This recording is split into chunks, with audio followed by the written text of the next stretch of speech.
As the minister responsible of the Ministry of Tourism, Economic Affairs, Traffic and Telecommunication, I was invited to come to Parliament and address some of the questions that were posed by the members of Parliament who are sitting here in front of me. I will start with the questions that were posed by MP Cornelius de Wever. The question was related to the state of the economy. Given the financial challenges facing the government, we are called upon to be positive and govern accordingly. Despite these challenges, and take the requisite decision to ensure continued growth in our economy, I will reflect on the development of the previous years. I'd like to briefly inform you of some of the key economic indicators, which are as follows. The economic performance of the economy in 2015, based on analysis to date, show a decline in GDP growth when compared to the year 2014. The reasons substantiating this decline of growth are the decrease in performance of the hotel and restaurant sector, retail and wholesale sector, and the construction sector. Slower export of goods and services for 2014 compared to 2015. Decrease in government investment by approximately 36 million over the period compared over 2014. Furthermore, there was a decrease in tourism receipts from both cruise and stayover arrivals due to the decreased arrivals. With regard to inflation, with the falling of oil price in the global market, inflation on St. Martin experienced a decrease of 1.06 percentage point rate from 1.9% in 2014 to 0.3% in 2015. This declining trend is expected to continue in 2016. Conclusion, despite the challenges being faced, the ministry will continue on its part to ensure a favorable economic climate by making key initiatives and decisions. Additionally, with the positive growth of the United States economy, combined with an assertive marketing program, we will be well positioned to turn things around in our tourism product and subsequently our economy. Question number 2, do we have economic policy and a monetary policy? The Ministry of TIAD is currently finalizing its economic development plan for St. Martin. This document will outline future development plans for the country, including sectorial developments as well as improvements to the country's business environment.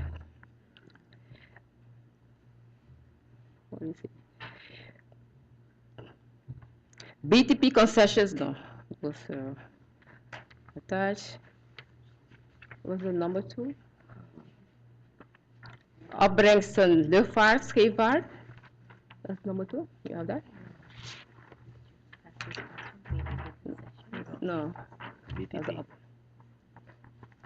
Okay. BTP concessions 2014 projected 7 million, actuality in 2.1 million collected. In 2015 it was 5 million, and 2016 it was 3 million. Can we get the real grasp of the BTP figures and how that is explained? The answer to this question is that the concession revenues for 2016 were projected at 3.35 billion based on one fixed landline operator, 4 international operators, and 4 mobile operators being concession holders in the local market. Furthermore, I have a breakdown of the other concession groups, which are Telem 250,000, Telem Group of Companies, the Ratcom Corporation NV, UTS, Ratcom Antel, Corporate Innovations, Global Comtrade, and the total concessions revenue is 1.66666 million. The members of Parliament can get a copy of this overview so they can peruse it for their own information. Okay, they have opbrengsten luchtvaartscheepvaart over 1 million, other 0. Why discrepancies between the two? How can we do that different? The answer, There was a levy being worked on for civil aviation that was taken out of the budget 2016. It was not certain if the levy was realistic for 2016.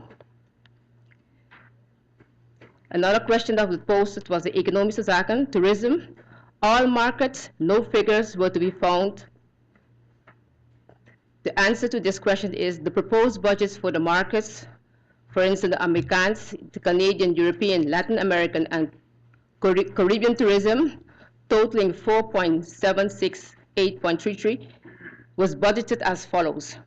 The North American market is 1.536, the Canadian market 3.37026, European market 733.399, the Latin American market 1,265,729, Caribbean market 200,000, and other visitors relation and development 557,500, totaling the budget for 2016 of 4,765,833.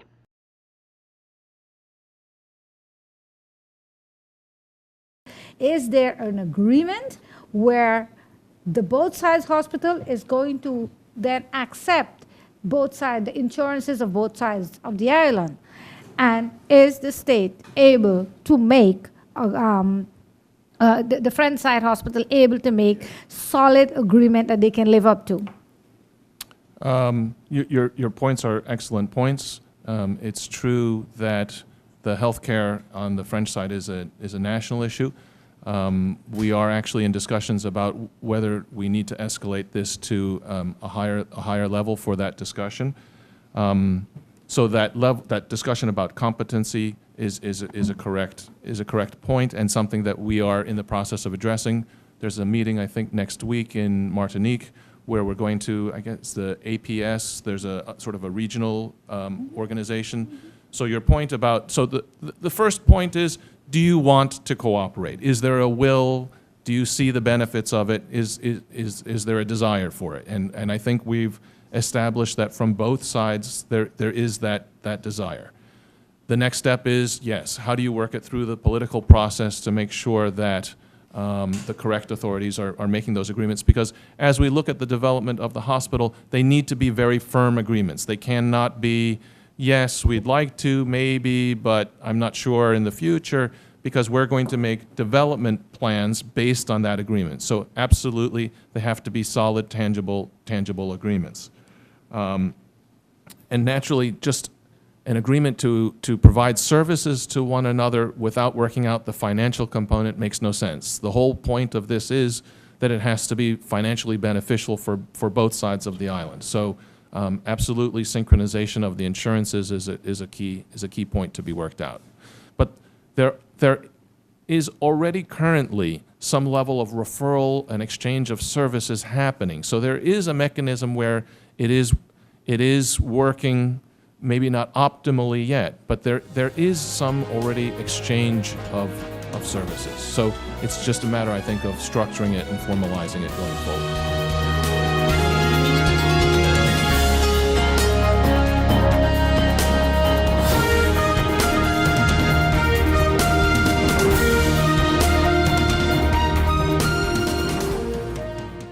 GEBE has been faithfully serving the communities of St. Martin, powering your home and our economy.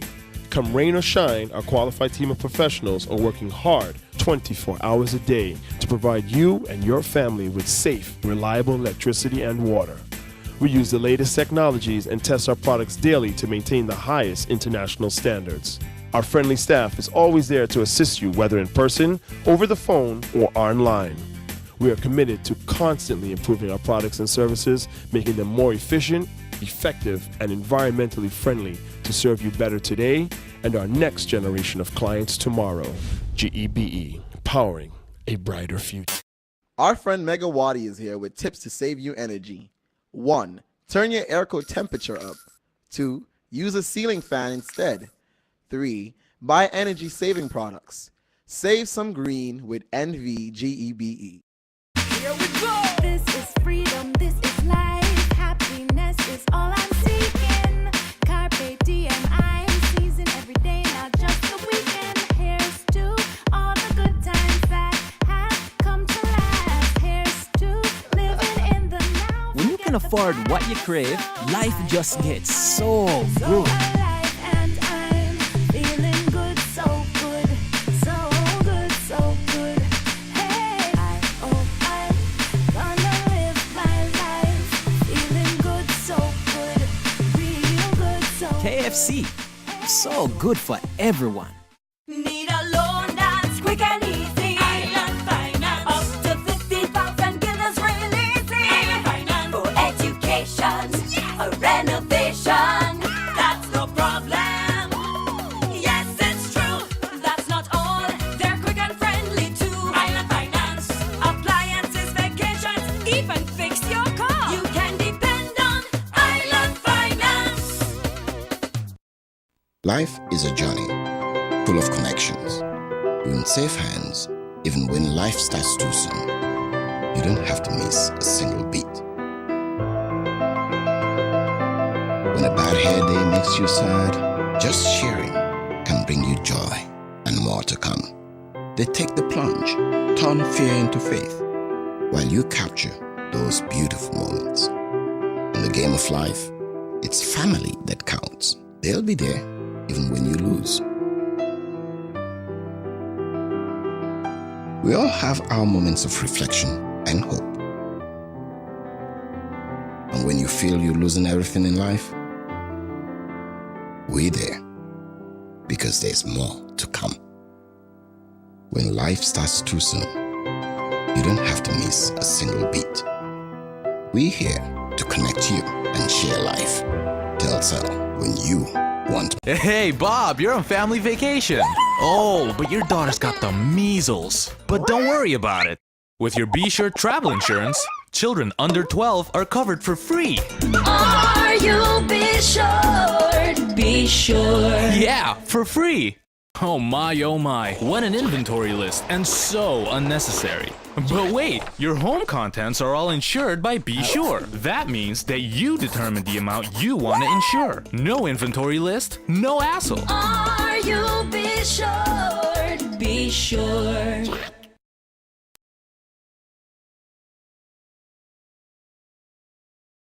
To call off those controls by the multidisciplinary team.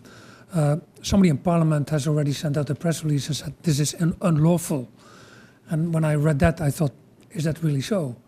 I found that this would only apply if there are members in that multidisciplinary team that fall under the Ministry of Justice. But that with other, when it's civil servants, that the Council of Ministers would have every authority to do so. What is your opinion about that? Again, you were here on Friday when the statement was made by my person saying what the decision of the government was. It was late Friday afternoon when all through Thursday night is when I think the first reports started to come into ministers about these things that were happening, the manner in which it happened. And we tried, several ministers tried to get from their SG what it is went down, and nobody seemed to have known, nobody.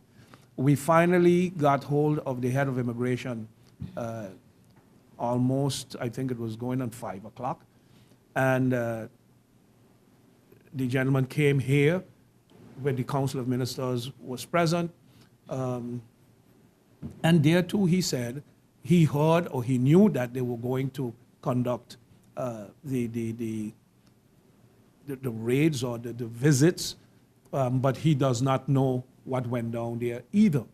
So that is when we said, listen, well, since nobody seemed to know, and there are indications that things went really out of hands, to avoid any further escalation of sorts, let us suspend these things until we know and we get information as to what it is went down. The agreement was that by Monday they should have the information and they would share that.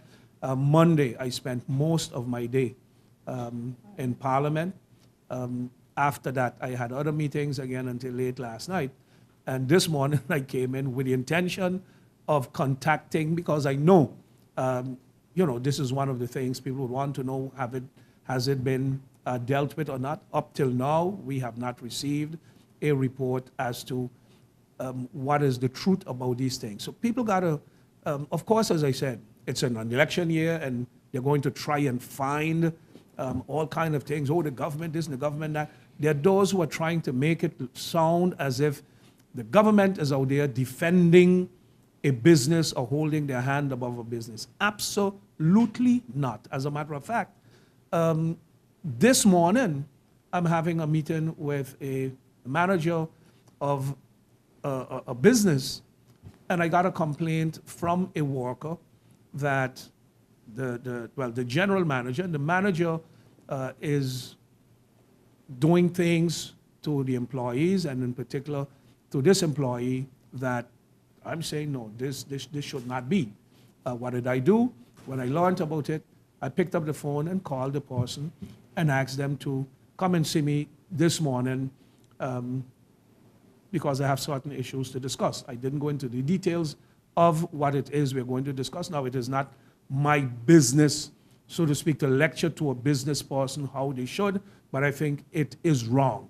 And if we have a manager, and then the discussions always become polarized when it's a manager, a foreigner who is not from here and who doesn't have, let's say, Dutch nationality, who has been living here probably for a shorter while, it gets a total different spin and atmosphere. It's like, oh, these foreigners coming here to do what they want with locals, and you get a kind of polarization. So to avoid any further escalation of any problems that they may be, because we are not saying, no, you can't, or no, you should not, or if a restaurant is not living up to hygiene standards, that, oh, you should let them operate. Absolutely not.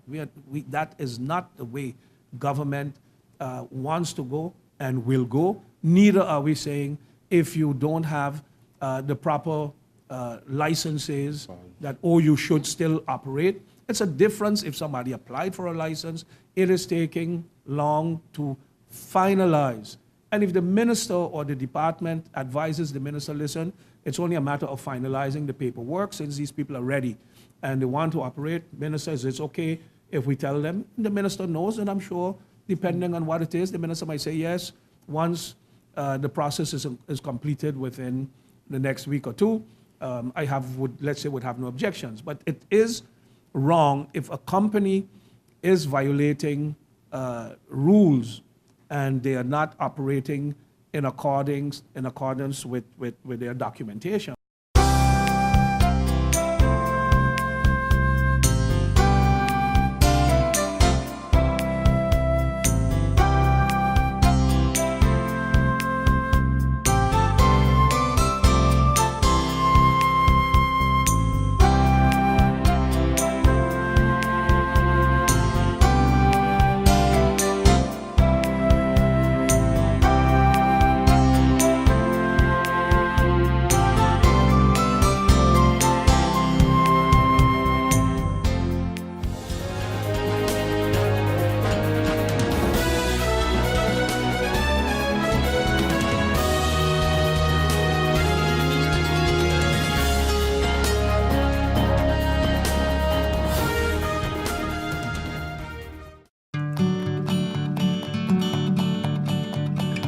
It's been said that behind every door, possibility awaits.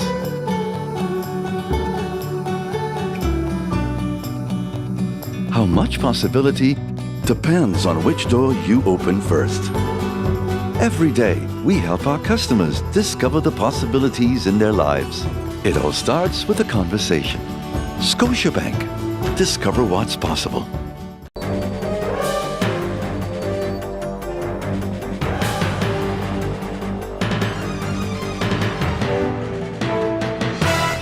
In my opinion, everything is perfect and you would be great for the job. But I see here that there's a 2-year gap in your resume. What did you do? I was hospitalized for mental illness. Oh, mental illness? I've undergone treatment and I have a wonderful family that supports me. Well, that is good news. No, it's fine. I'm recovered. We'll contact you, okay?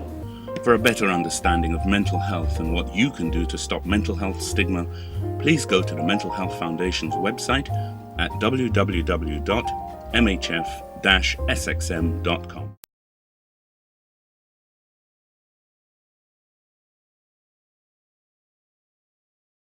And I will proceed with answering the questions as was asked yesterday. Start with MP Marlene Romeo. The first question, were the ministries able to accomplish any goals that were budgeted for in 2015? If yes, can Parliament receive a detailed outline of such per ministry? So in essence, these are the ministry plans, this was accomplished, and this was the cost. As for VROMI, there were no significant strategic goals accomplished as a result of lack of capital investment budget. The year 2015 can be categorized as mainly accomplishing a lot of ongoing concern and operational activities as reflected in the budget. There were also various projects being executed that were mostly funded from the 2014 capital investment budget. The projects included the hard surfacing of certain dirt roads, the execution of the FOGA infrastructure plan, the installation of sewage connections in Miller Region, and recapping of Link 1 Phase 2. Question 2, Madam Chair Lady, can you please provide me with a policy priority list for 2016? Within the current constraints of the 2016 draft budget, the ministry is intended to continue its policy priorities as set forward in the 2015-2018 ministry plan. More specific emphasis on national ordinance and spatial development planning, the zoning plan, update building ordinance and decree, hindrance ordinance, ordinance on management of solid waste, ordinance on management of wastewater, ordinance on management of government land, long lease decisions on future of solid waste management, waste to energy, sewage management organization, prioritization, sewage project Coal Bay with Friendside, and disaster management fund.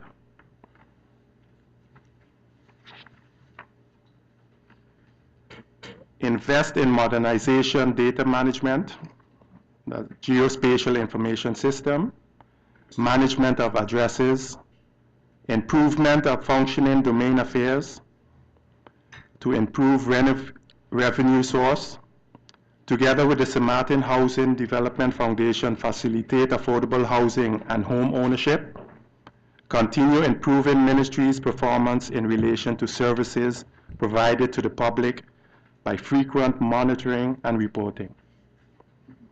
Question 3, Madam Chair Lady. Can I be provided with a list of potential risks associated with this budget due to lack of funds? There are a number of areas where the ministry sees potential risks, which are due to budgetary constraints, cannot be covered in full. To name a few, backlog roads maintenance, legal expenses, modernization of the organization, critical vacancies, infrastructure injuries and damage claims, climate change measures, for example, shore protection, construction resilience, etc., disaster management fund, land location for new cemetery, Romy yard and vehicle fleet maintenance, and beautification, neighborhoods, sidewalks, and so forth. Question 4, Madam Chair Lady. On the capital budget, what projects, if any, have been identified as priority? What are the priorities per ministry please give a breakdown. This will be in the area of the road network expansion, sewage network expansion, upgrading of cemeteries, furthermore the finalization of Foga housing project in cooperation with the St. Martin Housing Development Foundation, also continue with district improvement as well as living up to the government's commitment with regards to external funding, for example the EDF funding and so forth. Question 5, Bahia Stored Plats, so the landfill management, increased by 1.7 million. Question A, how will these funds be used? Answer to question A is in 2015, the budget for the landfill was under the assumption that the waste to energy agreement would go into effect within 6 months. This did not materialize. As such, in the end, this shortage was covered by postponing projects in other budgeted areas. The budget in 2016 is sufficient to cover the maintenance of the landfill as per outcome of the applicable tender. Question B, what plans are in place to control the continued growth of the landfill? A survey is being conducted of the landfill site to assess the most efficient manner to continue landfilling and reducing the visual impact of the mount that is being created. The most effective manner to reduce the growth of the landfill is through the implementation of the plans for incineration of garbage.